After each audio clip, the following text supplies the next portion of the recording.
મકર સંક્રાંતિ પર્વ નિમિત્તે ઉત્તરાયણના દિવસે લોકોએ પતંગ ચગાવીને વિરોધ દર્શાવ્યો છે કે આપણી ડાયરેક્ટ વાત ન સાંભળે તો કદાચ પતંગ દ્વારા પણ આ સિસ્ટમ દ્વારા એક કામ થાય અને ધાનેરા બનાસમાં જ રહે એવી ઉગ્ર માંગ છે અને લોકોએ પણ આજે ધાનેરા જૂના બસ સ્ટેન્ડની અંદર ભેળા થઈ સૂત્રોચ્ચાર સાથે એક માંગ મૂકી છે કે કોઈ પણ પરિસ્થિતિમાં અમને બનાસકાંઠામાં જ રાખે તો જ લોક કલ્યાણ થાય અને લોકો પણ રાજી રહેશે. અસ્તુ ભારત માતા કી જય.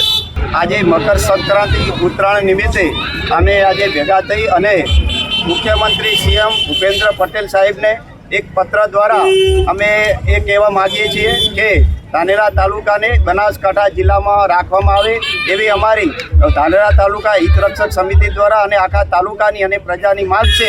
તો એ માંગને સંતોષે એવી અમારી નમ્ર અપીલ છે અને વિનંતી છે. આજે પતંગ ઉપર શું સૂત્રો લખવામાં આવ્યા હતા અને પત્ર ઉપર એવો લખવામાં આવ્યો માનનીય મુખ્યમંત્રી સીએમ ભૂપેન્દ્રભાઈ સાહેબ અમારી ધાનેરા તાલુકાની પ્રજાની માંગ છે કે ધાનેરા તાલુકાને બનાસકાંઠામાં રાખવામાં આવે એ રીતનો પત્ર અમે પતંગને અમે લખી અને ગાંધીનગર એમને મોકલ્યો છે. માં motor driving, safe and sure driving. Driving એ શોખ સાથે આપની મોટી જવાબદારી પણ છે.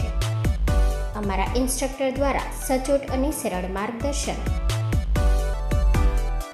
આપની રોજની તાલીમની માહિતી મેળવીને શું અધુરાશ છે એના ઉપર પૂરું ફોકસ કરાય છે.